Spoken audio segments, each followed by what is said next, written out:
Hello,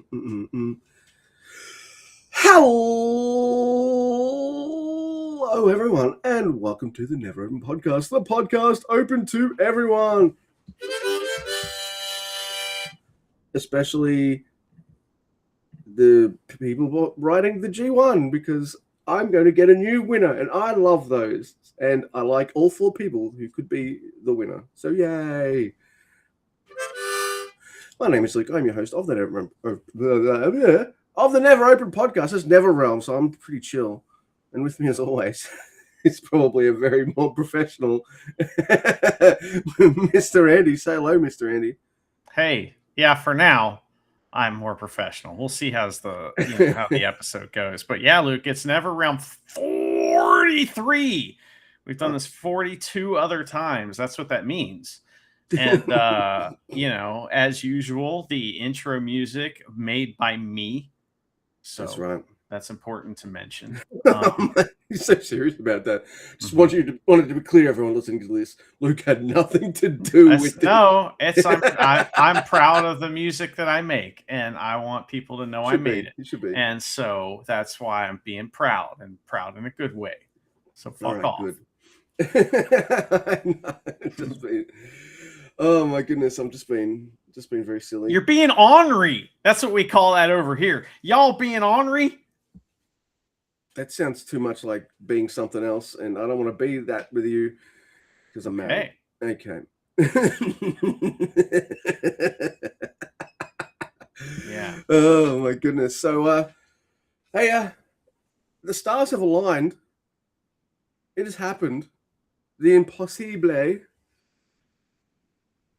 And that is, I am slightly. We're about as up to date as each other, but I have been about as slightly as up to date as you have on Australian Traders season 3. Yeah, 4 episodes in, Luke. Starting to get to know these people and know that we don't like them. Don't like. I like. Okay, this is hard to say, but what I'm trying to say is like I love it when I don't like everybody, like the people on the show I don't like them, and it's fun not to like them, and there's a few people I like, but most of them I don't like. And Henry, I gotta say, Luke, when someone gets voted off of the Traders or something emotional happens, I want to see them cry, because the stakes are so low that I can't imagine being that wrapped up in it that you start crying. But this Henry guy, he cried a lot, and it was top tier Traders, my friend. I was having a good time. I think he's crying too because he knows he's leaving the game, and that's it. Because he's like a Survivor player, so he likes to play the game. He wants to do the things. He's embarrassed. He's embarrassed by how stupid all the other people are. There's a I was about to say character, but there's a person in it I don't like. But you know what? I think she's the only person causing any form of mega drama. Okay. And I can't remember her name, but she's this really kind of bitchy blonde lady. Oh, yeah. And she keeps saying to this other blonde lady, I don't even know who you are. You're making this up. It's all in your head.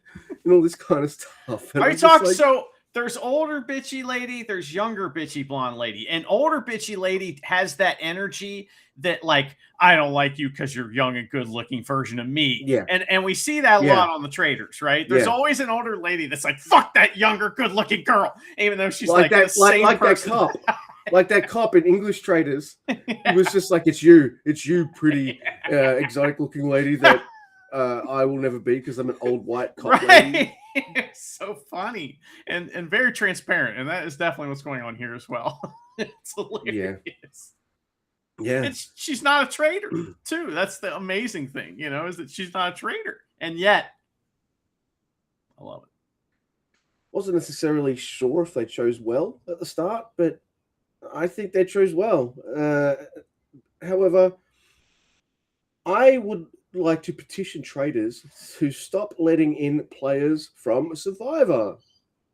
Because every time that happens, everyone's just like, they're from Survivor. They're players. There's 4 Survivor players in here. Statistically, one of the Survivor players is a trader. We should just go for all of the fucking Survivors. Yes, we should. Oh my god, that is a great idea. 100%. 100%. 100%. And look, I like this version of Aussie Traders.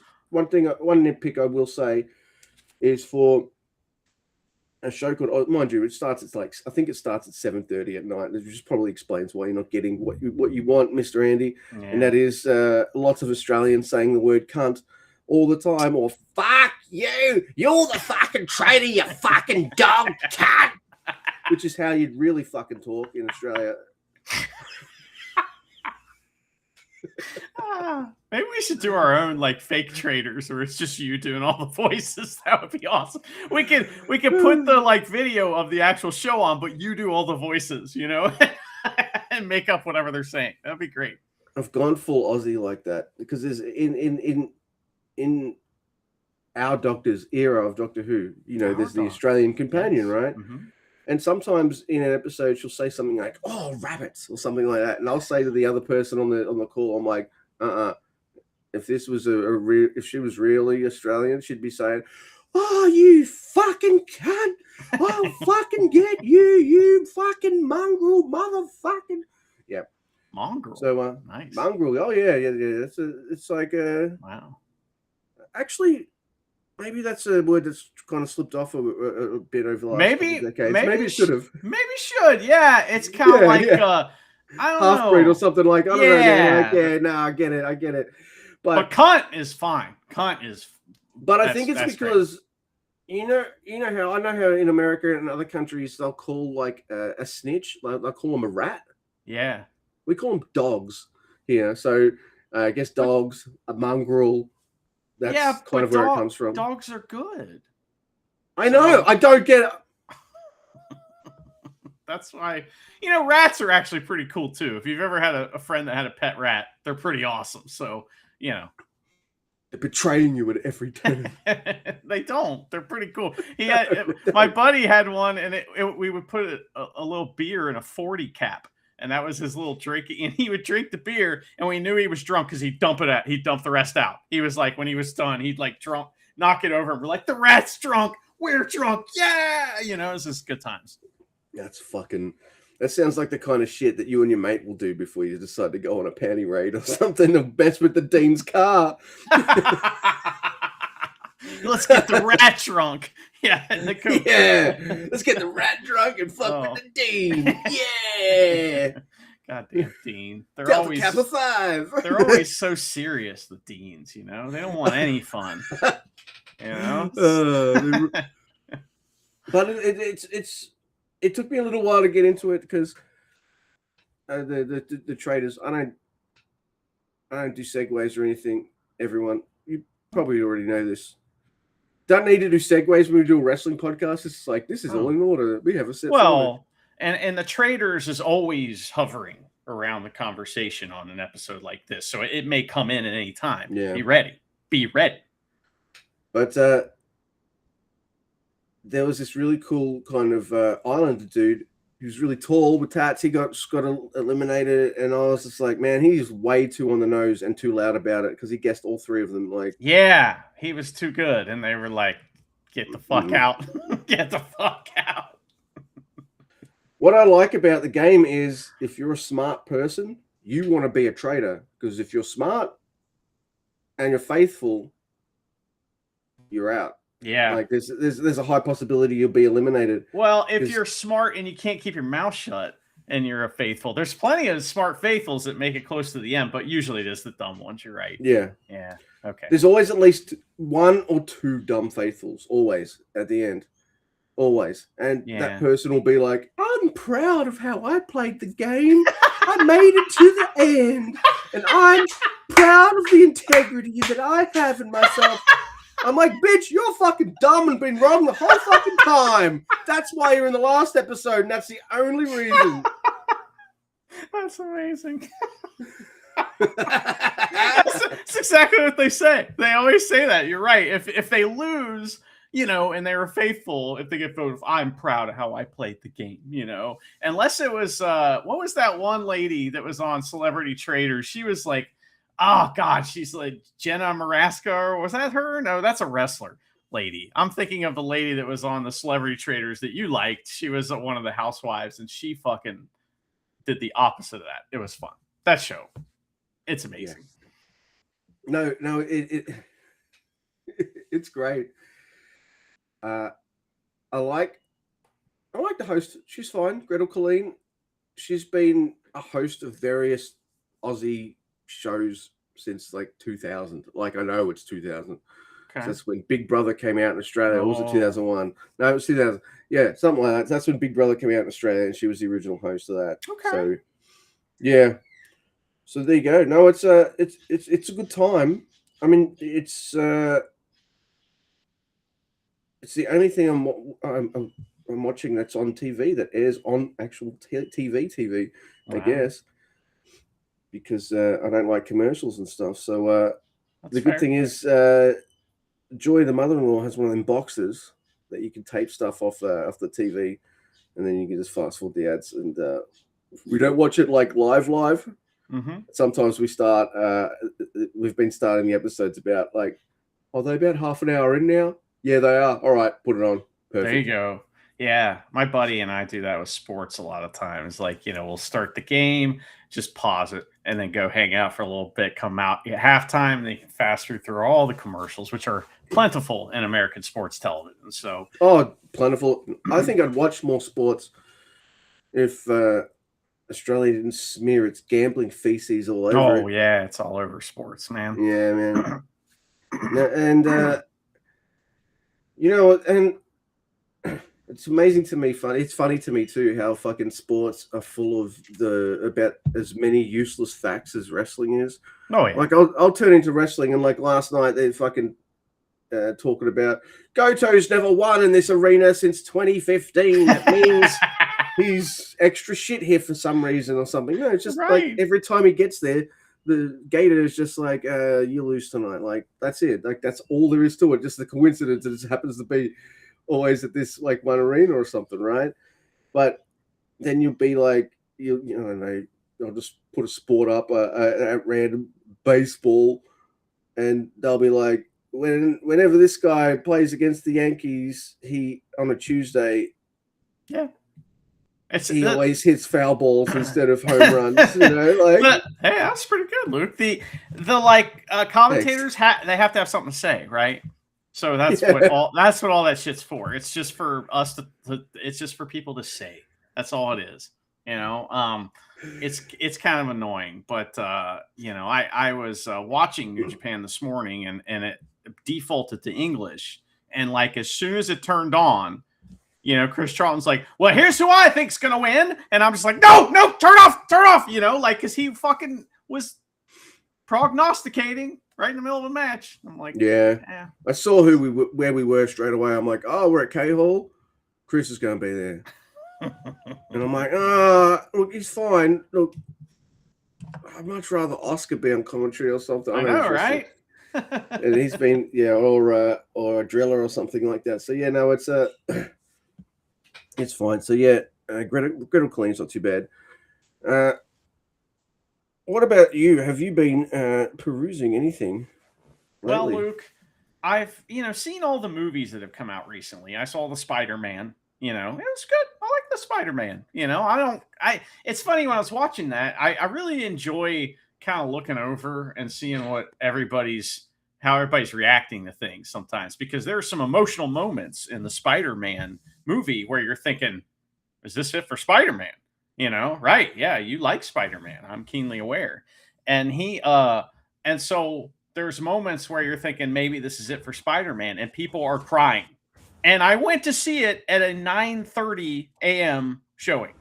So, people came to cry on like Sunday at 9 a.m. About Spider-Man. I can tell you, sorry, I'm awkwardly putting my jacket on, so everyone's going to say that, but that's great. But I can honestly tell you that, like, without having seen a single frame of that, I've seen the trailer, so I have seen frames, but without having seen the movie, Spider-Man will win in the end. Okay.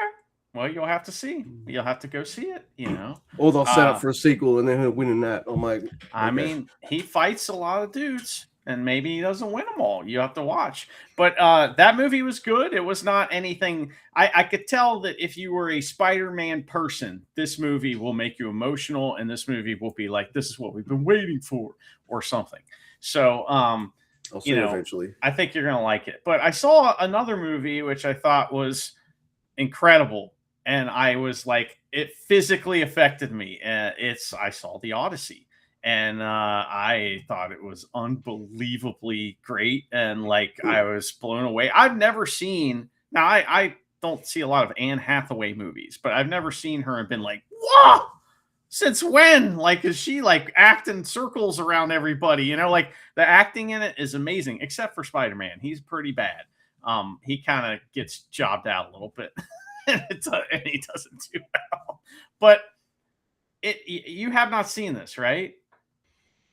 No, I'm happy for you to talk about it. I will watch it though, but like I feel like it's such a big movie. It's going to be a really long movie that it's like Triple R. You can tell me half the shit in it, and it's still half a movie I've got left.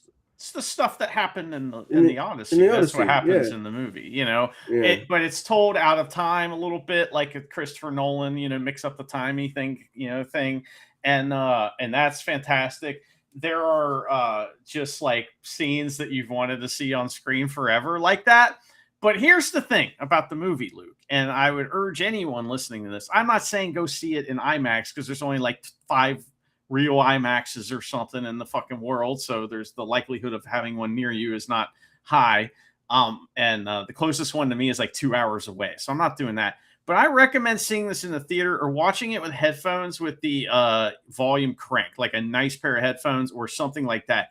Because it has music, but it's more like noises and sounds.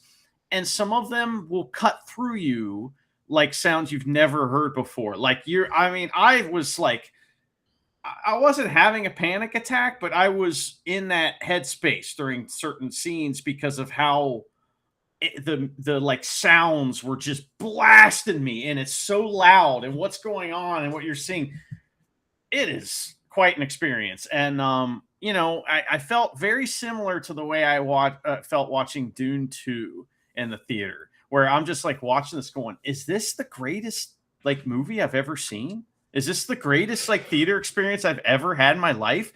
And I saw Top Gun in the theater, so I know what a good theater experience is. You know what I mean? I know.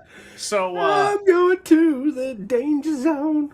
That movie is something else. And like I don't know that watching it home on TV is necessarily going to do it justice. It might, I don't know, but it's like you got to have the sound. You got to have the sound going on somehow. All right, see, I do like Anne Hathaway. Don't ask me, Mr. Andy, of any of her iconic performances. Devil Wears Prada. I like Anne Hathaway, and I'll just But no, I like Nolan movies most of the time. Not always, but most. There's only a couple I don't like. Did you see Oppenheimer? I didn't. No. It looked too fucking depressing, dude. Yeah. I don't know. Maybe I love Cillian Murphy. Like I like a lot of the cast and stuff. And I was just like, you know what? I think this movie's going to do well, and it'll be fine. I watched Barbie though. I didn't do Barbie, but I watched Barbie. I went to the theater to see Barbie with my mom, and I wore a pink shirt, and she wore a pink dress, and it was a blast. So yeah, that was fun. We didn't get the fucking box though. You got didn't you get the box? Yeah. We didn't get the fucking box. Why not? God damn it! No. One of life's regrets for me. No Barbie box. I mean, come on. What are you doing? I had a wonderful time seeing that movie. I thought it was incredible, and like I said, it like physically affects you if you're into it. It's like you're there. And Matt Damon, take or leave him. Like he's fine. Like, but I could always take or leave him, man. I just never really. I don't get him as like this amazing actor. To me, he has one face he makes, and that's it. That's the one you get. Is that one face? I That's like it. movies. I like movies he's in, and Yeah, he oh, can yeah. be quite good at what he does, especially like fighting and things like that. But Rounders is fucking amazing. that's You a know, good there's movie. Look, no one watched it because it came out in 2020, but I really liked The Last Duel by Ridley Scott, which has Matt Damon in it, okay. Jodie Comer from the Bone Temple, Ben Affleck, and Adam Driver, and it's set in medieval France. Okay. The Last And Duel. Yes, I keep saying yeah, every time you bring that up, sorry, I think you I said The say Last Jewel. well, Duel's how we pronounce duel in Yeah, he was down here. good in that So movie, but get he's out not. of here, making fun of my other accent, But motherfucking that South he's Carolina. Matt Damon's always in there with Shingo though. That's the problem, Oh right? yeah, dead. He's always in Yeah. there with Shingo, so it's like, can he have a great match on his own? We don't know, you know. So that's just you know. He hasn't. Yeah. See, that's what you thought of Driller for ages. So he's just tagging with Shingo now. So that's probably why I like him. Then now Maybe. he's doing stuff on his own. You're like, no, he's pretty good. He's stepped it up, and like, you know who else has? Edward J. Munster. My Dude. God. Like, dude, he's like doing the facial expressions now. He's got the meme face down. He needs to teach Watto how to do it. And it's great. And some of these matches he had in the last, like, it like the last part of the tournament was like he was like getting stronger, you know? It's like, yes, this is what you want. I'm a big fan now. And I could see it won't be long before he is the heavyweight champion. I mean, like that's gonna happen, you know. Yeah, it is. Maybe, already a 2 years, two-time, already a two-time never champ. So yeah, no, it's you know how everyone describes someone's hands if they're really a big person, like as having like they're like giant hams. He has feet hams. That motherfucker. He does. He showed everybody his feet today. He's like, look at him. His feet hams. We're sorry, everyone. We usually do it. Well, I am. Andy's probably not. We usually do it. We usually do it EverRealm after the G1, but we were just like, let's do one this week. Yeah, all right. But I finished the project almost a month ago, and it took me over a year. Yeah, over a year, because there's about, I would say, all up, oh no, about a year. Yeah, maybe close to a year, I guess. 365, 75, 65 That's days. How many days there are. Yeah, in a so year. it would have taken me just over a year. Mm-hmm. I read every single comic book which stars John Constantine. Okay. The Hellblazer from, all right, I say that, but look, I say stars. So if he just appears in someone else's book for an issue, like I'm in an issue of Batman this month, helping him out with. All right, Luke. All right, I'm not reading it. We get it. All right. So tell me about the comic book. So I did one a day, which I guess DC must have been very happy about, because I read them all on the DC app and I had to subscribe each fucking month. But to get all 300 issues and then all the other minis and stuff, that would have, you get the DC app and you can read them all on a tablet, you know. Okay. You can read comics from about the fucking late 30s all the way up to now. Does Marvel have that? Yes. Because there is, and I don't want to change the subject, but there is a series of comics that I would like to read that I owned when I was younger, and cost is prohibitive. It's one of the only comic books I read, and it's called What the? And it's like it's what if it's that style of comic book comedy, and like your favorite comic book characters show up and get murdered. Yeah. It's hilarious. So I used to have a couple of them, and the ones I had, I think, were worth a lot of money now, and I don't have them anymore. So yeah, yep. I don't know if those particular ones are on the app, but they better be. But the Marvel does have an app as well. Okay. It's a Marvel. Like that. Marvel's what the but yes, tell me about Hellblazer. I really like the Constantine movie. I loved it. It was so good. You got Patrick Stormare as the fucking devil and shit. And I love Patrick Stormare. It's Peter Stormare. My bad. But yeah, that's right. Yeah, but man, and like that movie, he's one of the best devils ever. And that that movie's awesome. I don't know shit about the comics. Well, in the comics, rather than be, well, Keanu Reeves, he's a fucking limey he's from Liverpool in someone, I think that's a lime they would call a lime. He's from Liverpool in England. He drinks a lot. He chain smokes. He's not a good friend to have because if he needs to sacrifice people to save the day, yeah, he's rather than any other show or comic or something like that, where the guy's like, "Oh no, should I? Oh fuck." Yeah, he's already done it, and he's off on the next fucking Nice. Next thing. So he's like Tanahashi, you know, he'll use the chair. You know what I mean? Like he's not going to say no. He's just going to use the chair. He'd be a really good TV show. You could make a really good TV show about it of him because you can kind of be like, yeah, he does good stuff, but he's a total prick. So, and there's so many shows like that where you got like a fascinating prick. The Sopranos. House MD. House. The Sopranos. Yeah. Breaking Bad. Better Call Saul. Like, Saul's not a good guy. Like, you know what I mean? Like, you can do. I mean, he's more comedic, but yeah. And he's what I like about the book also is he's not just a dark magician. He's also a con man. So half the magic he does isn't even magic. He's just playing a big con on people. I like that. That's fun. Yeah. So a really good writer on Hellblazer will realize that, yeah, some of it's magic. The other part of it is all sleight of hand and all of him just being like, I'm just going to pinch this guy's pocket and it's like, take his wallet. Shit like that. So, they're not publishing a Hellblazer book at the moment. So I finished the last kind of mini series, which finished in 2024. So it's been 2 years. Come on, DC. But it was a good journey. I'm on another journey right now, reading a book called The Invisibles, which is well. Hang on. How many books were in this Hellraiser thing that you watched? So if we're talking Hellblazer, the reason it's called Hellblazer is because they wanted to call it Hellraiser, but the book came out in, I think, the mid to late 80s. They got sued by Pinhead. The movie came out and they were like, "Oh, we got to change the name." Yeah. So yeah, they did. So what was your question? How many books are in Hellraiser? So if we're talking just individual comic book issues, excuse me, of this variety, that's issue 1.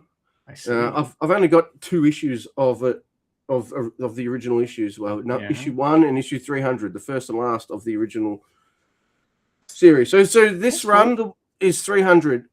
There's 300 of them, but there's a couple annuals, there's a couple mini-series, and they brought it back a few times and to various degrees of success. How many books are there in the Hellblazer series, Luke? Close to 400. Okay, all right. That's a lot. So it took you, that's why it took you over a year. Okay, I gotcha.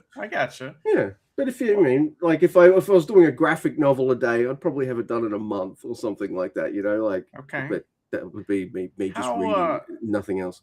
Are you familiar with a series of books called The Dresden Files? Yeah. By Jim Butcher, I think is the name of the guy. And it's like about this magician that is also a con man that is like a PI, but he's a magician. He's got this like skull that like follows him around and fucks with him all the time. And that they made a TV show out of that. It's not very good, but the books are great. I love those books. And that reminds me of the Constantine concept, Files. Right? Dresden Files. Yeah. Dresden Files. Yeah, you said it. Yeah. No, I can definitely see similarities between the two. There's heaps of differences, but yeah, no, I see that. See, I guess like they've failed Paul Dresden and they've failed Paul Constantine and given them good TV shows or something. I think Constantine will eventually happen. That'll eventually happen because that is a really popular, like people love that fucking movie, man. And I think it'll eventually happen. You know, they're almost out of shit anyway, so they got to do it, right? Yeah. Look, he's also a character that was originally created by Alan Moore as well. So, controversial.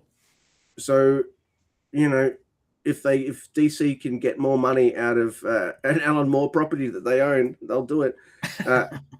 Alan Moore wrote Watchmen, in case the Dark Knight thing, right? The Batman is an old guy. I read that. No, that's Frank Miller. Frank Miller, different controversial guy. Gotcha. Same era though, same era. So no, that's okay. Man, you've read The Dark Knight Returns? Yeah, that's fucking sweet. I didn't know you read comics that much. Yeah. All right. No, I read those. Like that, I was like, I am going to get into the comics. You see, and one of the important ones. I will just read those. I will read the Watchmen, and I will read the Batman Dark Knights. And so I read that, and I went through all three of them. And then and fucking Superman shows up and gets his ass kicked and shit. That was fun. Is it Lex Luger the president in one of those or something like that? I can't remember, but it's not good as far as that goes. But I like the 80s punks in that show up, and they're like tit tat tat or something before they talk. They have this little phrase that they say, and it's so funny. They're like slice and dice. I think that's what one of the guys says. It's so funny. How long ago has it been since you read that? 2007, 2008. Thought it'd been a while, but I'm smiling because that book stayed with you. I'm like, yeah, it does. It's a fucking good book, especially when he's on the horse at the fucking end. He's still like, I'm fucking Batman. Well, I know that people don't like it, and I don't understand. It's fucking amazing. I love the Watchmen movie. I loved it, and that was like the trailer for that was insane, dude. That was like before every trailer was insane like that. It was bonkers, and it heavily featured that like crazy shit that happens on Mars that Mr. Manhattan makes or whatever. And it is like, what the fuck is this? I need to know what this is, right?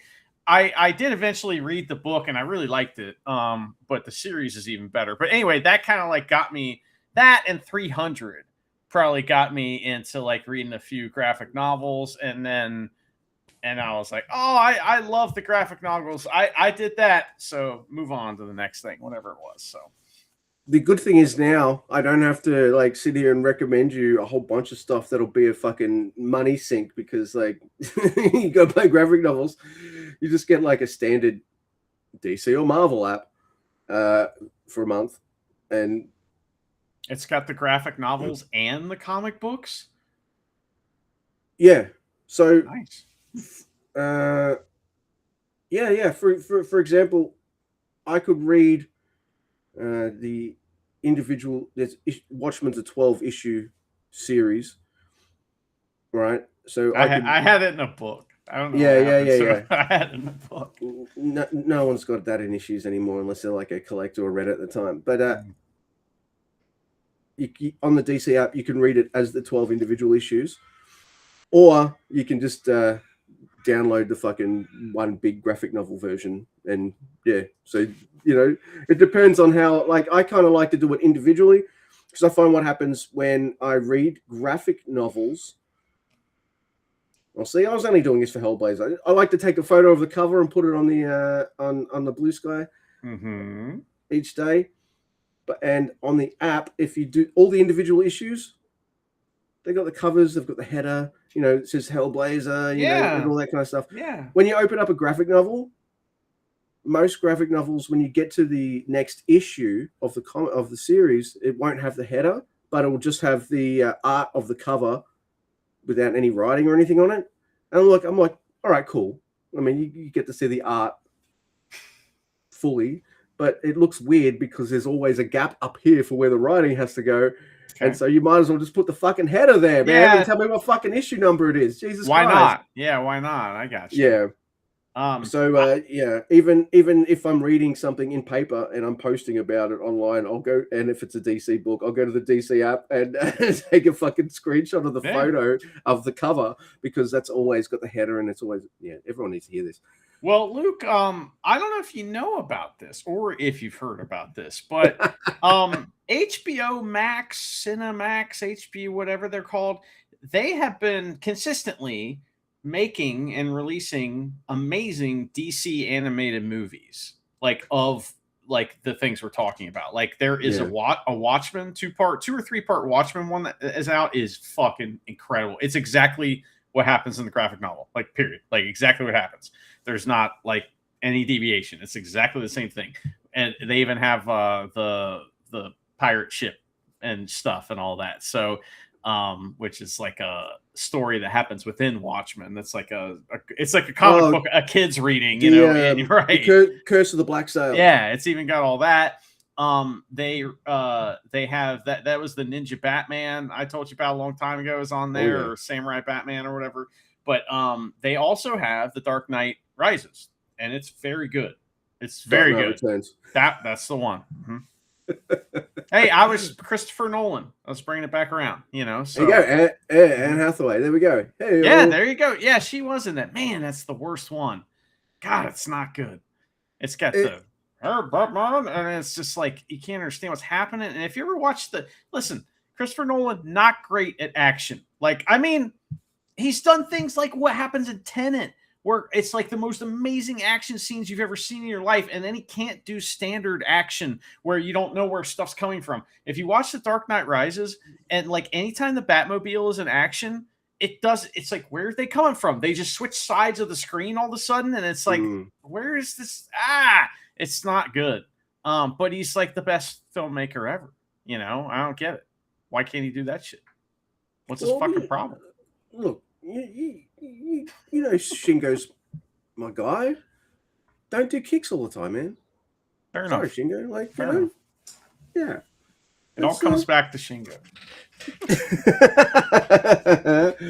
We're Shingoing back to the Rampage Dragon. Absolutely.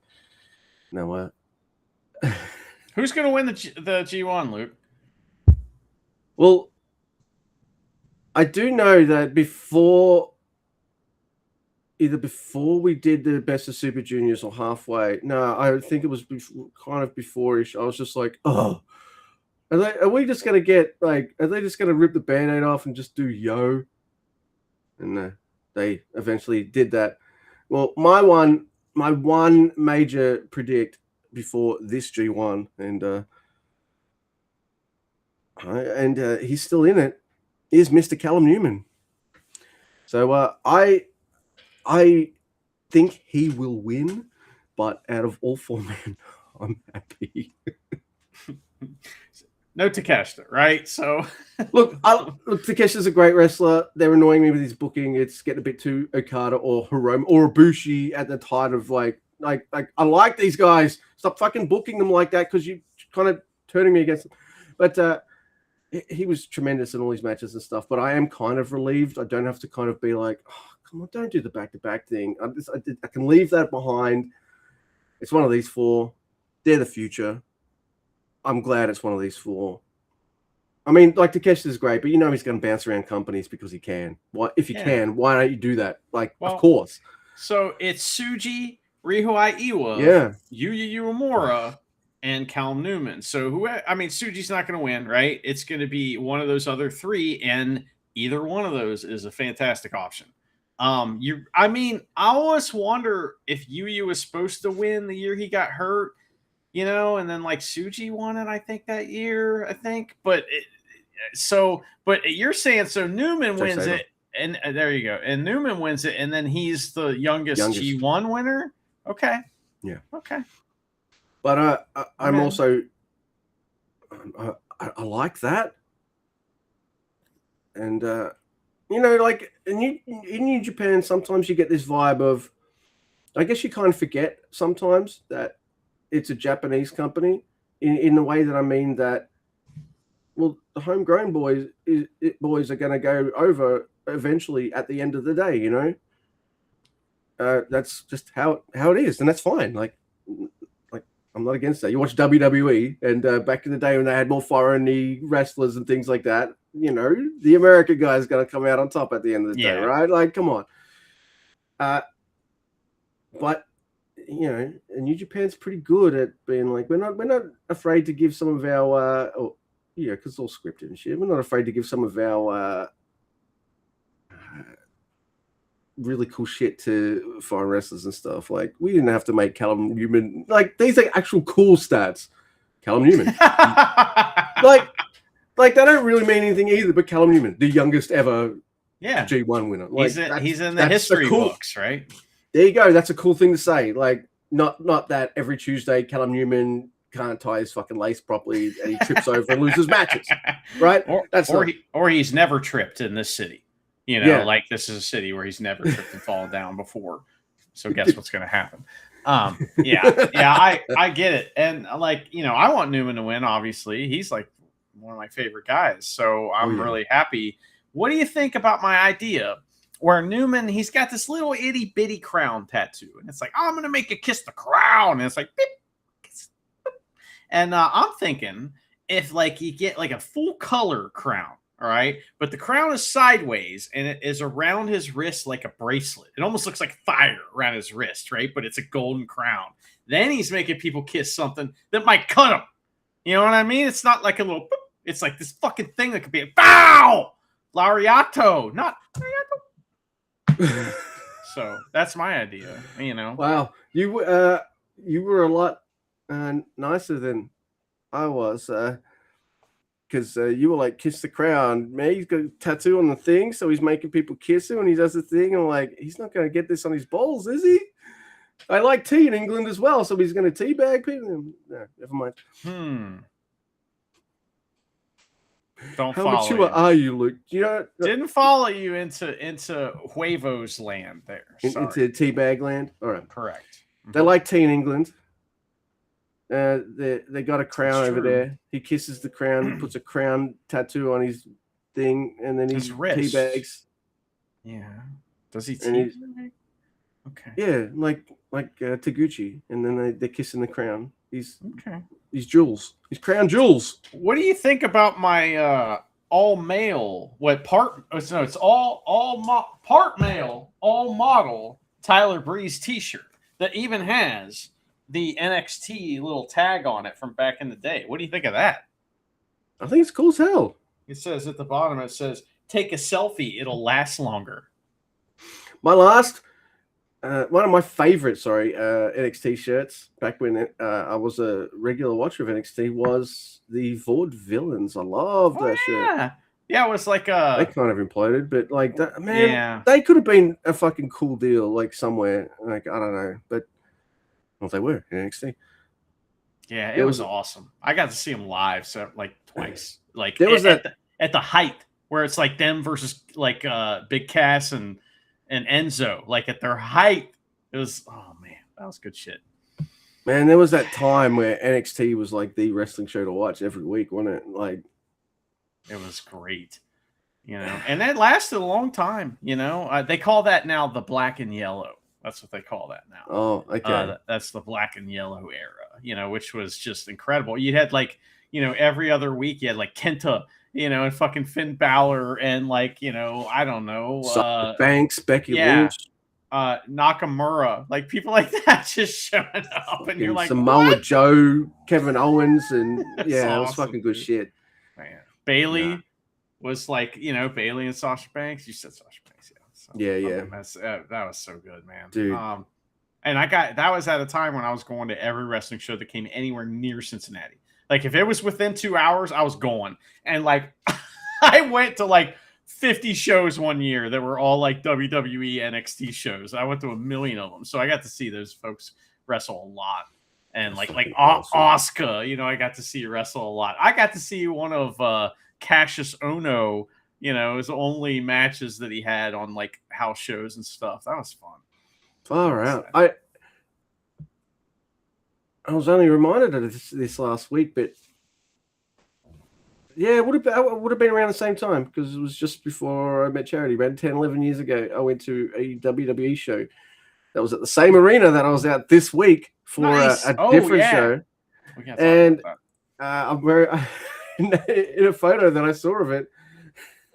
At the arena, I'm wearing the exact same jacket I'm wearing now. But underneath, I'm wearing a KO shirt. So there you go. You know,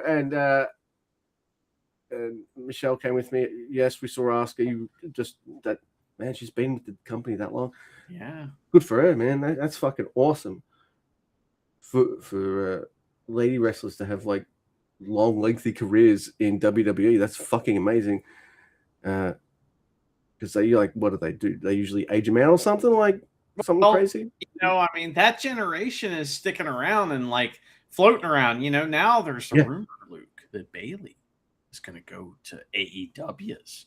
So, like, I kind of hope that happens because I want to see Bailey wrestle in Stardom and shit. That would be awesome. I would watch that. Yeah, I think I'll get your house in a Stardom sub for that. Like, I'd watch some of that. That'd be great. Yeah, no, Bailey's phenomenal. Yeah, so, and that was a good show. But unfortunately for Michelle and I, who were like, we love NXT, blah, blah, blah, yay! When Finn Balor came out, we were doing this is when he's in NXT, right? So we're doing we go. No one around us, and barely anyone in the arena is fucking doing it. We can see bits and pieces here and there, but just like, really, we did it every time anyway. Yeah, fuck them. Yeah, exactly right. But I was there only a few nights ago, the same arena, the Rod Laver Arena. This is the same arena that the Australian Open is held at. Is that RUD? No, Rod. Rod, R-O-D, Laver, L-A-V-E-R. Okay. Yeah. Well, maybe we'll see what other people thought of this place.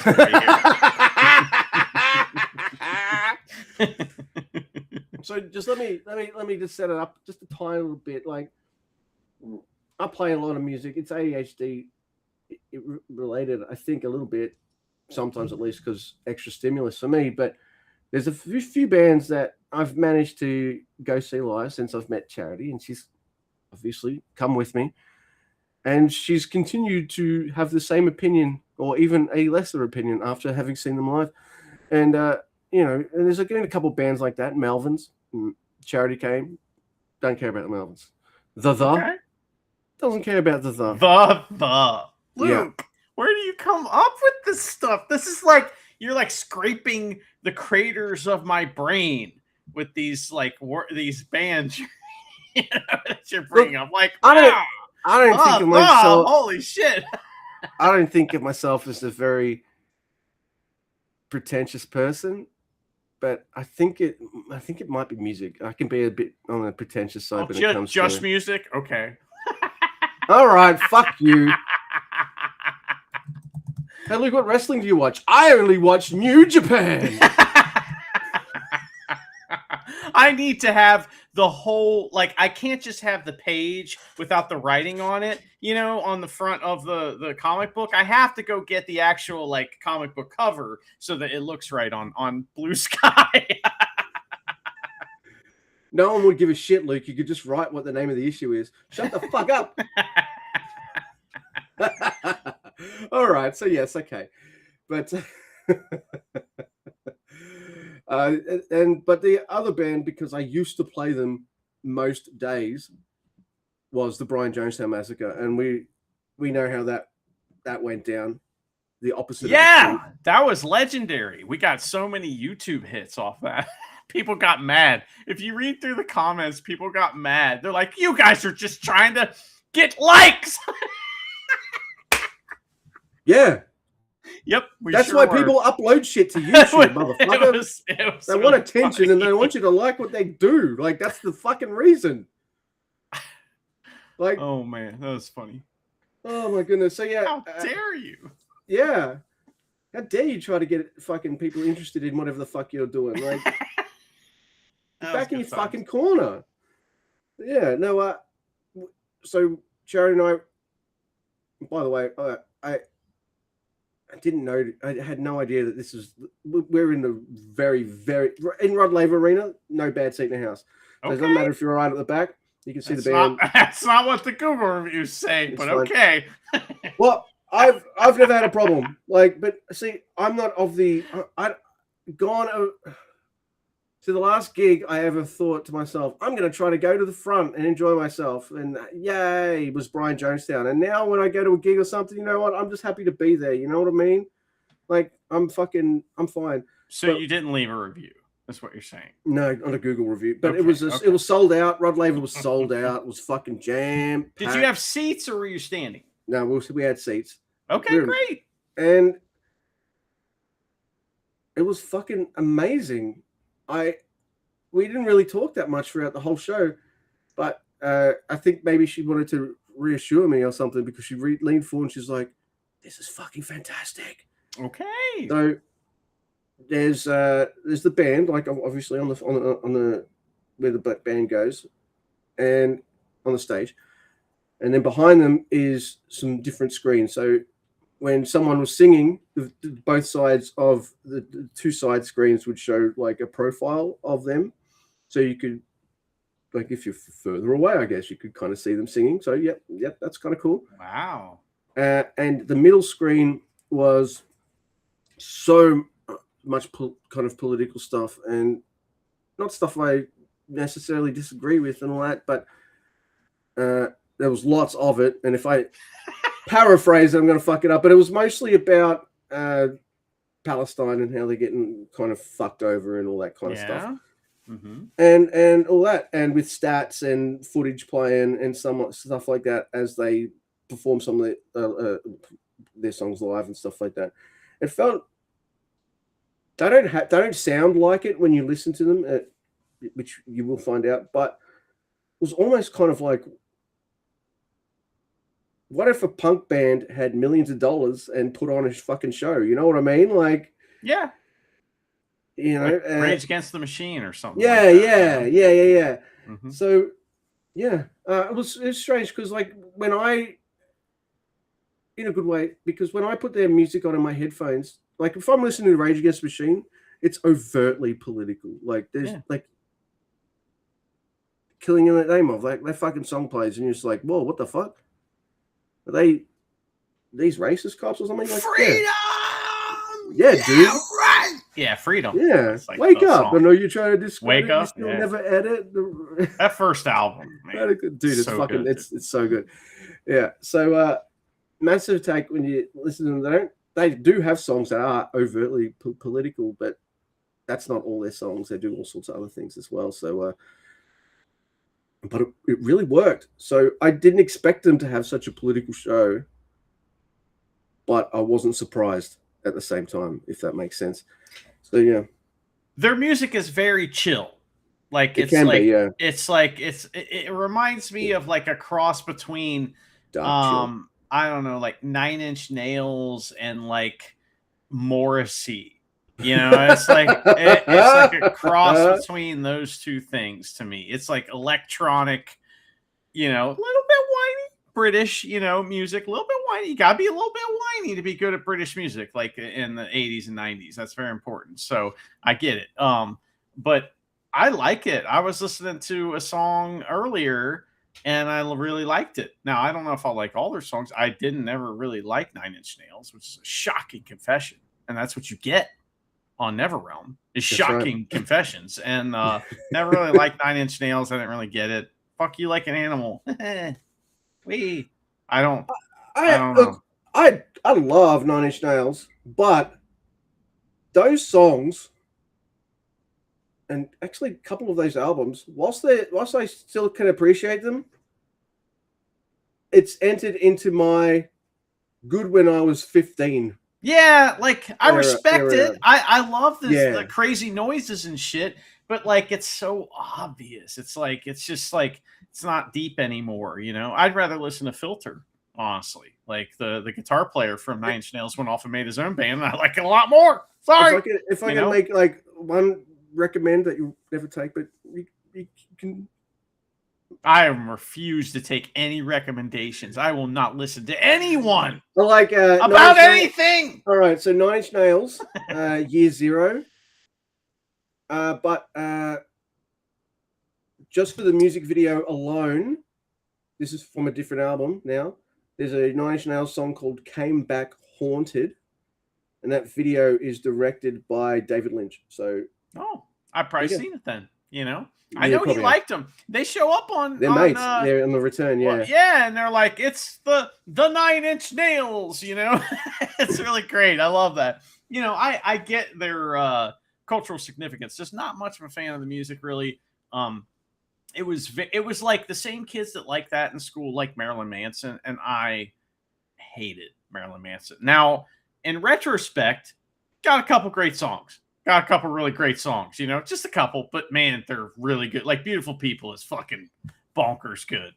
And when I used to go to IWA Mid South all the time, that's Ian Rotten's entrance song, and he used to wrestle. When I first showed up there, I was like, "Who is this fucking old guy taking tickets?" He would, his eyesight's so bad, he would have glasses on, and then he would have a magnifying glass, and he was reading his phone. And Oh you'd be my like, god! and they'd come out and wrestle and bleed all over the place. And they'd be like, beautiful people. And people are like, yeah, this is going to be great. And I'm like, it's Oh my not. God. It is not going to be great. But that song was very good. So, Oh yeah. Yeah. Anyway. Oh my goodness. So yeah, it was fucking awesome. And I was kind of glad I wasn't standing around because it was just like, it felt not just like a music concert, but kind of, I don't know, like you're watching performance art in a way. So you That's don't want to, good. yeah, right. So it was felt like something more that you'd sit down and watch rather than something that you'd. Besides, like, they've got a reggae singer that sings on all their albums. His name is Horace Andy. Okay. And he's like 75 now. Yeah, that makes you. There. He's just gonna. Yeah, he's awesome, bro. He probably sounds even better now than he did before. Yeah. Oh my god. And you know, like a band won't just sing all of their kind of like bigger kind of songs. They'll throw in a couple of their kind of, you know, maybe less appreciated ones. Because you know, Horace sung some of his more major Massive Attack songs, but he sang this one, the Hymn of the Big Wheel. I'm like, oh my god, he's singing this. That's fucking yeah. So Luke, I have a question for you. You know, there's a moral dilemma in my mind, right? Mm-hmm. And this is complicated, so I'll explain it. So the other day, you know, my mom wanted to go see Lionel Richie, right? And she had tickets to go see Lionel Richie. You're like, yeah, I want to go see Lionel Richie, right? But he's fucking 80 or some shit. Yeah. Do you want to go see Lionel Richie when he's 80? And so this is the question at the base of what I'm discussing here, right? And here's why. So one, the concert got canceled because he's fucking 80 or some shit, and he can't be dancing on the ceiling right now. You know, he need to rest a little bit or something. Apparently, it was going to be rescheduled. She went and saw him, and it was awesome, and he was full of life, my mom said. And I'm like, oh my god. So, which means I pay for these tickets. Now I'm getting my money's worth. That's what she had. He was dancing on the ceiling. Right. But he had a walking stick on the ceiling. Right. So the other day, one of my bosses comes in. She wanted to see Rod Stewart the other day. He's 82. And she went to see him. And guess what? His concert got canceled because he's fucking old. Wake up, Maggie. I mean, can you imagine Rod Stewart up there? He was a toothpick when he was young. Now he's a toothpick and a bow tie and a smile, and he just says, you know, do you think I'm sexy? Come on, baby, let me know. You want to watch that? I don't understand it. I prefer to see, like, I don't really even go to concerts anymore, but like, I'm not going to go see Snoop Dogg when he's 70. You know what I'm saying? Like, I don't, these are the people that I like growing up. I'm not going to see them when they're that old. And like, I get it. Like, part of is like, okay, so they have a whole staff and a whole crew of people. They have to keep touring. Otherwise, those people, you know, don't have a job. But maybe they need to retire too. Maybe it's time for them to retire. Because the other side of this is, how much money is enough? Like, at what point are you ripping off your audience? You know what I mean? By having these concerts where you can barely do anything. And is that really good? Please discuss.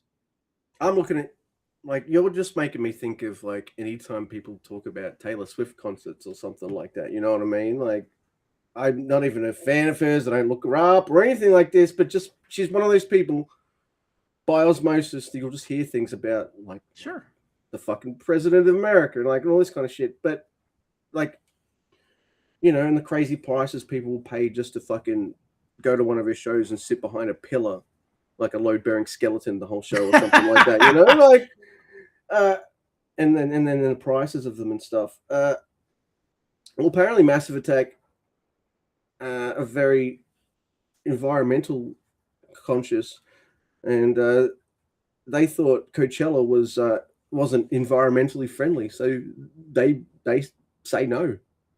Okay. They're asked. Okay. Well, You know, so so, like, you're not you know, answering my moral question here. how much money? Look, I like how you're attacking artists. No, Like, hate no. artists that a lot of you are starving. How much money is enough money? No, For them, I please, sir, I hate ramen noodles. Please, can I have some money now, please? God damn it. I asked many questions, Luke. You know, Right. but my question may be I should have been more direct. How old is too old to see Massive Attack? That's interesting because Horace Andy is 75. Elizabeth Fraser, who sings Teardrop, which I would recommend you just put on Mezzanine and just I fucking listened to go. like 50 seconds of that earlier, and it was good as well. It's very, Yeah. it's called trip hop, they say. Yes, so it is. it's very I chill. would have mentioned trip hop already, but you always have this kind of look or whatever when subgenres are mentioned. I hate it. I hate it. Yeah. Yeah. It's So, yeah. stupid.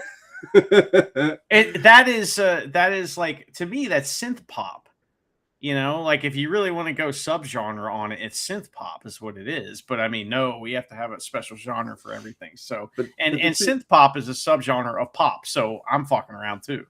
There you go. But the main two guys from Massive Attack, 3D and I think Big Daddy, they're both in their early 60s as well. So, like, I don't know. Like, Leonard Cohen was 75 when I saw him live, you know, like, and he was absolutely fucking phenomenal. So you're going to keep feeding the beast. I get it. Okay. I'm going to feed some beasts. Some beasts, not only am I going to feed, I'm going to stroke them, I'm going to pet them, and I'm going to...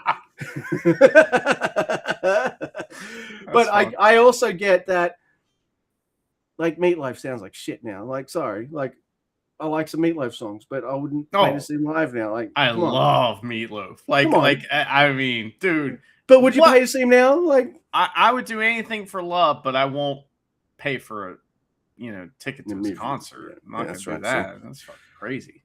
Elton John doesn't quite sound as good as he used to, so I'm all right. Like, I saw him in like 2015 with Billy Joel. Holy shit! God. Holy shit! Like that was perfect. Now, I don't know if I want to see them anymore. Right? My mom did swear off Willie Nelson. She said she'd seen Willie Nelson like 20 times. 21 was too many because he's like 150, and she's like, nah, I'm good. I'm gonna remember him. And she's like, his band is very good. I love that. That's amazing.